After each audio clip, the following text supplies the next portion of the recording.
મિત્રો હાલમાં એક સોશિયલ મીડિયામાં હાલે છે વિવાદ એની ઉપર રમેશભાઈ બકોત્રાએ એક વિડીયો અપલોડ કરેલો છે.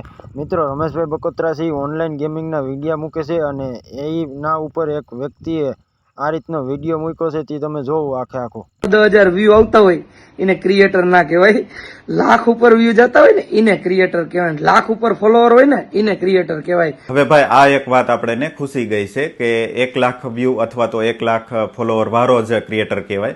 તો ભાઈ તમારે હું 1 લાખ થી તમારું સ્ટાર્ટ થયું હતું, 1 લાખ વ્યૂ થી સ્ટાર્ટ થયું હતું, 1 લાખ ફોલોવર થી સ્ટાર્ટ થયું હતું. આ બધા નાના નાના ક્રિએટર છે અને જે જેન્યુઅન ક્રિએટર છે એને તમે શું ગણો છો? હવે ભાઈ હાસો ક્રિએટર અને ઇન્ફ્લુએન્સર કેને કહેવાય એ તમને થોડી વાત કરું. ઇન્ફ્લુઅન્સ સમાજને હાસો સંદેશો આપે, ભલે કોમેડી થ્રુ સંદેશો આપે, ફેમિલી વ્લોગ થ્રુ સંદેશો આપે, પણ કંઈક લોકોને શીખવા મળે. એને ભાઈ તારી ઉંમર જોતા મને એવું લાગે છે કે તારી ઉંમર 21 થી 22 વર્ષ જેવી હોવી જોઈએ અને LKG નો ટાઈમ તારો હશે ને ત્યારે અમે સોશિયલ મીડિયામાં એન્ટર થયા છે. અને ભાઈ ઇન્ફ્લુએન્સર વિડીયો ક્રિએટર કેને કહેવાય એ તું એક ફેરી ગુજરાતની બહારનું કોઈ ઇવેન્ટ એટેન્ડ કર, દિલ્હી મુંબઈનું કે કોઈ પણ ઇવેન્ટ એટેન્ડ કર યુટ્યુબનું, પછી ખબર પડે કે ઇન્ફ્લુએન્સરનો પાવર શું છે. ભાઈ હવે વાત આવે વ્યૂની કે ભાઈ 10,000 વ્યૂ વાળા અથવા તો 10,000 ફોલોવર વાળા ક્રિએટર નો કહેવાય. જો ફટકીમાં લાખો વ્યૂ જોતા હોય તો વ્યુઅરને કંઈક લાલચ આપવાની હોય.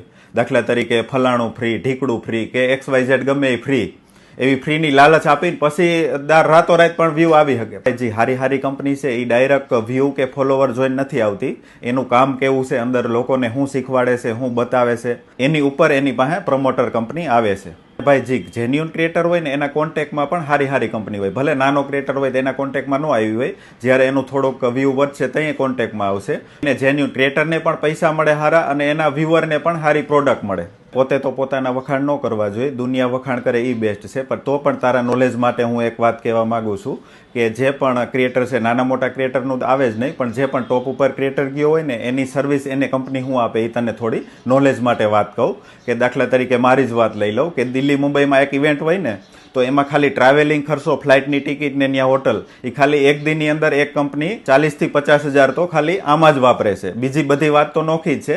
હમણાં મેં એક ટેક કંપની વિઝિટ કરી હતી, એમાં એ કંપનીએ ખાલી એક દિનની અંદર 90,000 રૂપિયાનો ખર્ચો કર્યો હતો. તો ભાઈ જે પણ ક્રિએટર ટોપ ઉપર ગયા હોય ને એનો આવો પાવર હોય. ભલે નાના ક્રિએટર છે એ પણ એક દી ટોપ ઉપર જવાના છે, પણ ક્રિએટરનો પાવર કેવો હોય ને એ તને મેં વાત કરી. ભાઈજી મારો 15 વર્ષનો સોશિયલ મીડિયાનો અનુભવ છે ને, એમાં ભલે હોજ સબસ્ક્રાઈબર વાળો હોય કે હોજ વ્યૂ વાળો હોય, પણ લોકોને કંઈક સારા કન્ટેન્ટ બતાવે છે ને તો એને હું ક્રિએટર જ માનું છું. હવે ભાઈ જતા એક બીજી વાત પણ જણાવી દઉં કે ટોપ ક્રિએટર હોય ને એની ઇન્કમ કેટલી હોય શકે.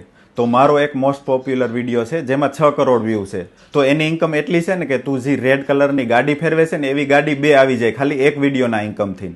અત્યારે ઘણા બધા વિડીયો મૂકે છે કે બેટિંગ ના આ પ્રમોશન, બેટિંગ એપ આ ખોટી છે ને આ ખોટી છે, અને જે રિયાલિટી હોય ને મિત્રો ઈ બેટિંગ ના પ્રમોશન કરીએ અમે, હું નીલ ચાવડા ભરત. આ ભાઈને કોણ સમજાવે કે બેટિંગ એપના પ્રમોશન કરીને ગર્વ લેવાની વાત ન હોય. આમાં તો લોકોના ઘર ઉજળી જાય છે અને ભાઈ ગર્વ તો એવું લે છે કે જાણે દેશની બોર્ડર ઉપર જઈને સેવા કરતા હોય.